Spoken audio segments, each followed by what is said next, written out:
Kesha Williams had just moved to a new school, but this was no ordinary change. She came from Detroit, where life had taught her early that sometimes survival meant knowing how to fight. For 8 years, Kesha had trained in mixed martial arts, turning her fists into weapons and earning a black belt that wasn't just a piece of cloth. It was her armor. But at Millbrook High, no one knew this. To them, she was just the quiet new black girl, walking the hallways alone, easy to ignore, or easy to pick on. The first few days went by quietly, but that silence was about to break. The Bullies, led by Derek Morrison, saw Kesha's quietness as a weakness. They didn't know about the strength she carried inside, or the discipline she'd built with every punch and kick. To them, she was just a target. On her very first lunch, Derek and his crew cornered her. "We need to have a talk," Derek said, his voice dripping with a confidence that came from never being challenged. Kesha kept her head high, her shoulders relaxed like she had been taught, to never show weakness, but to never look for trouble either. She was ready. Derek demanded protection money. "Everyone pays around here," he said, flashing a smirk that didn't reach his cold eyes. His friends closed in, making sure Kesha felt trapped. But she didn't flinch. "I don't pay," she said simply, setting her tray down and walking past him, leaving the cafeteria stunned into silence. That was the moment the battle lines were drawn. Before we go any further, drop a comment and tell me where you're watching from. And don't forget to subscribe because this story just gets better. The next morning started early. 5:30 a.m. to be exact. While most teenagers were still asleep, Kesha was already awake, training in the basement. Her mother had set up a heavy bag, and for 40 minutes, Kesha moved with the grace and power of years of practice. Jab, cross, hook, uppercut, each combination flowing like a natural part of her body. This wasn't just exercise, it was preparation. Preparation for a day she knew would bring more challenges. Breakfast was quiet. Her mother, Dr. Patricia Williams, worried about the big change for her daughter. Moving from Detroit to Millbrook was tough. The new school was different, mostly white students, very few black faces. Kesha felt that difference as she walked through the halls, whispers following her like a shadow. But she kept her head up, holding on to the lessons from her martial arts master. Stay calm, stay strong, and don't look for trouble. First period biology passed with no incident. History was just bearable. But lunch, the real test, was where the tension reached a boiling point. The cafeteria was a map of social groups, and the popular kids ruled the center tables. Kesha grabbed her sandwich, searching for a quiet spot. That's when Derek spotted her. "Well, well, look who wandered in here." His voice carried over 3 tables. He blocked her path, his friends flanking him like they owned the place. The whole cafeteria went silent, eyes locked on the new girl and her bullies. Derek said, "We need to have a conversation about how things work here." Kesha didn't back down. "About what?" she asked, calm but firm. "Protection money," Derek said, smiling too wide. "New students pay a little welcome fee. Insurance, so nothing bad happens." Kesha studied them, unimpressed. "I don't pay protection money," she said. The cafeteria held its breath. Derek stepped closer, voice dropping so only she could hear, "Everyone pays, girl. You pay easy or you pay hard." Without hesitation, Kesha picked up her tray and walked past him, making it clear the answer was no. "This isn't over," Derek called after her, loud enough for everyone to hear. "Nobody disrespects me in my school." But Kesha sat down, as if nothing had happened. Quiet, steady, watching, waiting. At a table across the room, Marcus Thompson, another student, shook his head. "She has no idea what she just started," he muttered. And he was right. The real battle was only just beginning. The harassment started almost immediately. When Kesha tried to open her locker, the lock wouldn't turn. Someone had jammed gum into the keyhole. Jake Wilson, one of Derek's crew, appeared with a smirk. "Locks get tricky when they get damaged," he said, walking away. Later, her notebook went missing, only to be mocked by Tommy Bradley in the hallway. Kesha calmly snapped a photo of him holding it, ready to report the theft. He threw it at her feet and stalked off.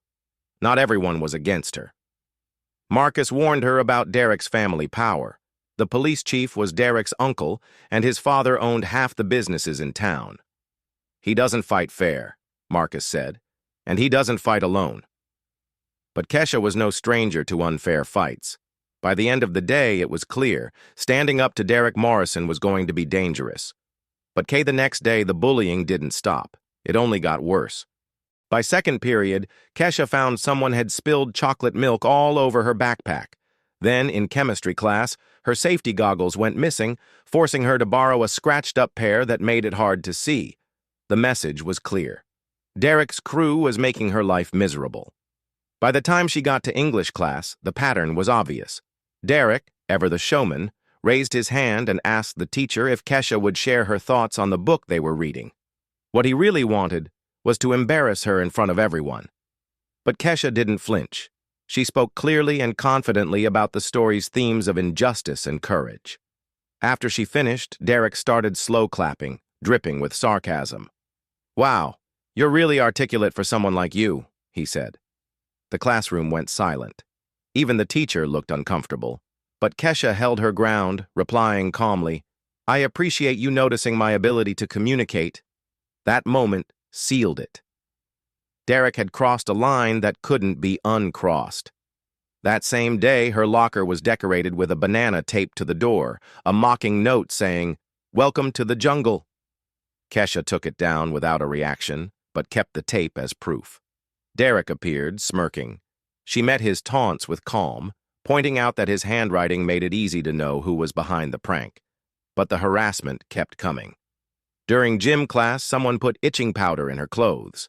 At lunch, Jake bumped into her on purpose, sending her tray crashing. Kesha knelt to pick up the mess, ignoring the snickers and whispers around her. She could handle the bullies, but the crowd enjoying it, that was harder to face. Everything came to a head during study hall. Derek showed up with his crew when the monitor stepped out. He played a manipulated recording of Kesha's English class comments over a Bluetooth speaker, twisting her words to make her sound hateful and angry toward the school and its students. The room erupted in whispers and shocked looks.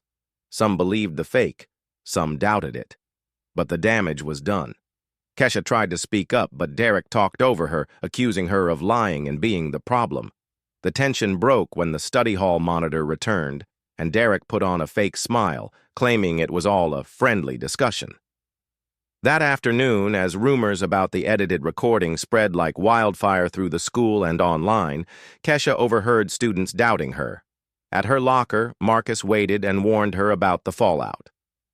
"The damage is done," he said quietly. "Derek's planning to make you look like the bad guy. Don't do anything stupid." But Kesha knew some fights had to be fought, no matter the cost. She was tired of hiding and ready to take control. Outside, Derek and his friends laughed, thinking they'd won. But Kesha dropped her backpack and walked toward them with quiet determination. Derek's laughter faded as he noticed her approach, realizing this wasn't going to be like before. Kesha told him plainly she was done with the games, the fake recordings, the harassment, everything. "This ends now," she said. Derek scoffed, calling her bluff, but Kesha stood firm.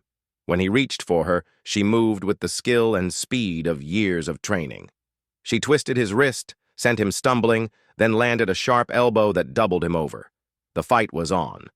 Despite being outnumbered, Kesha's precision and control gave her the upper hand. She dodged wild punches, swept legs, and kept her calm even as the fight moved across the parking lot. By the time it ended, Derek was on the ground, breathless and beaten. "Are we done?" she asked, steady despite the exertion.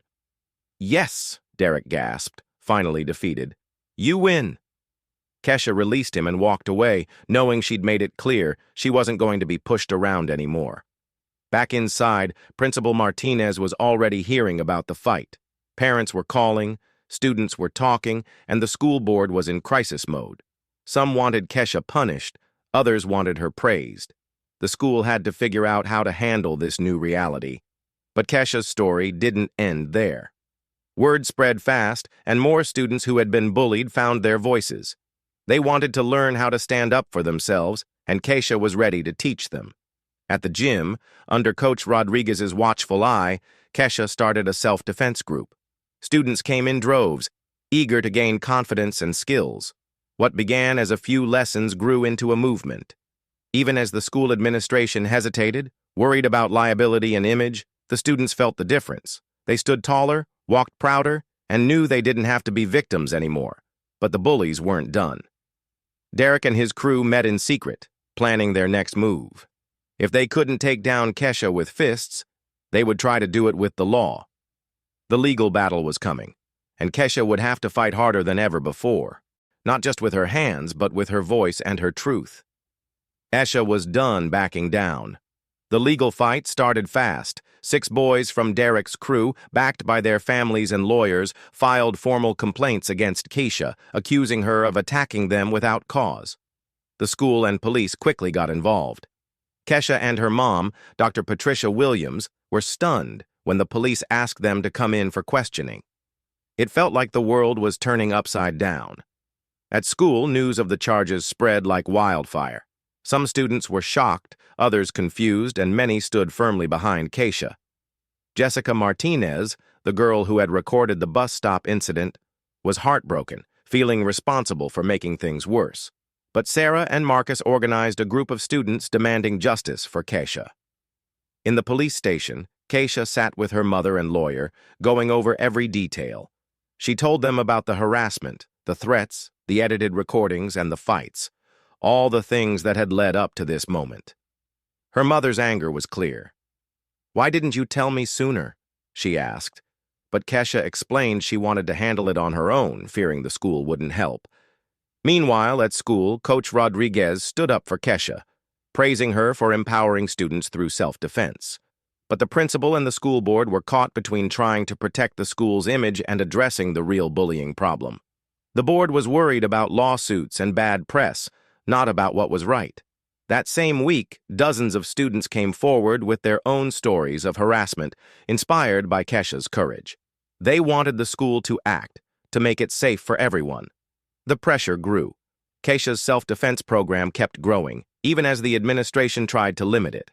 Students practiced moves and built confidence, changing the atmosphere in the school. No longer were they afraid to stand up for themselves or each other, but Derek and his friends weren't ready to back down. They met secretly, plotting how to use the legal system against Keisha. They planned to paint her as the aggressor, to make her look dangerous and out of control. Their families had influence in the town, and they were ready to use it. Keisha didn't know all of this yet, but she could feel the tension. The bullying had turned into a battle for her future. The day of the trial arrived, and the courtroom was packed. Supporters from all over came to watch Keisha stand up for herself. Her lawyer laid out the case clearly. Keisha was not the attacker.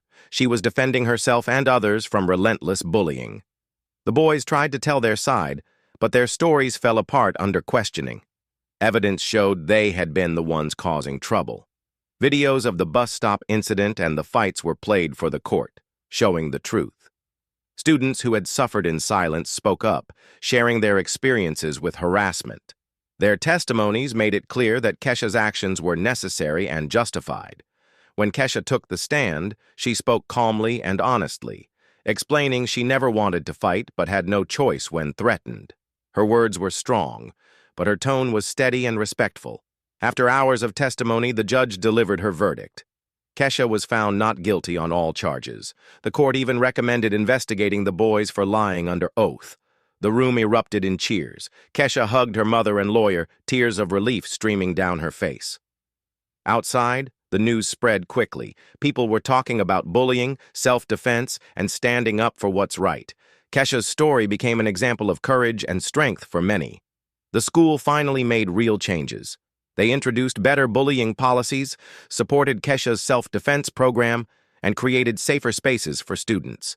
Derek and his friends faced serious consequences. They were suspended, lost scholarships, and some even had to move away. Keisha's fight had made a difference. She helped change the culture at Millbrook High and gave a voice to students who had been afraid for too long. Even months later, students continued to support each other and stand strong. Kesha knew this was only the beginning. The battle against bullying was far from over, but she was ready. She had proven that standing up for yourself isn't just about fighting. It's about standing tall, speaking out, and never backing down. Months passed, and life at Millbrook High began to change in ways that no one had quite expected. The same hallways that had felt cold and unwelcoming now carried a different energy, one of hope, confidence, and respect. Students who had once kept their heads down or walked alone started to stand taller. They spoke up when they saw injustice and began supporting one another. Kesha's self-defense program had become much more than a place to learn physical moves. It became a community where students found courage, learned how to protect themselves, and built real connections. The school administration, faced with growing pressure from parents, students, and even the local media, finally acted. The school board approved funding to expand Kesha's program and introduced stronger anti-bullying policies. They brought in counselors trained to deal with harassment and created clear procedures for reporting bullying, making sure complaints were taken seriously. The school was no longer just paying lip service. It was making real changes to protect its students. Teachers and staff began training to recognize bullying early and intervene before it escalated. They became allies for students who felt vulnerable. Reports of harassment that had once been ignored were now followed up on quickly. Students who once felt invisible found themselves heard and supported. The culture at Millbrook High slowly shifted from fear and silence to respect and solidarity. Parents, many of whom had suffered through years of watching their children struggle in silence, found their voices too. They shared their stories at school meetings and community events, demanding safer environments for their kids. News outlets caught on to the story, and Kesha's bravery sparked a conversation far beyond Millbrook. Schools across the region, and even across the country, reached out for advice on starting similar programs. What began as one girl's fight had become a movement. Kesha never asked for attention or praise. She only wanted to be safe and help others feel safe too. But as more people saw her story, she realized her courage was giving others permission to stand up for themselves. That realization inspired her to keep going, even when things got hard. The boys who had made her life difficult faced real consequences. Derek Morrison was expelled and sent away to a military academy. His family quietly moved to avoid the fallout. Jake Wilson and Tommy Bradley faced community service, anger management classes, and lost opportunities like college scholarships and sports. The boys from Riverside High also dealt with suspensions and legal troubles. Their control over the school and community was broken. Through all this, Kesha stayed grounded. She didn't see herself as a hero. "I just got tired of being pushed around," she said simply. But for many students, she was a symbol, a beacon of what it meant to stand firm and fight for justice. One day, as she sat in the cafeteria where her story began, Kesha found a letter in her locker. It was from a student in California who had started her own self-defense club after seeing Kesha's story online. The letter told her how bullying had dropped in their school and how kids felt stronger and safer. It was one of many letters from students across the country. Each letter reminded her that her fight had sparked something bigger than herself. Looking back to that first day when she refused to pay protection money and faced the bullies head-on, Kesha smiled. She had come to Millbrook hoping for a fresh start without trouble, but she had ended up changing an entire community. Some fights aren't chosen, they find you. And when you stand up for what's right, you don't just change your own life, you change the lives of everyone around you. Thank you for watching Kesha's story.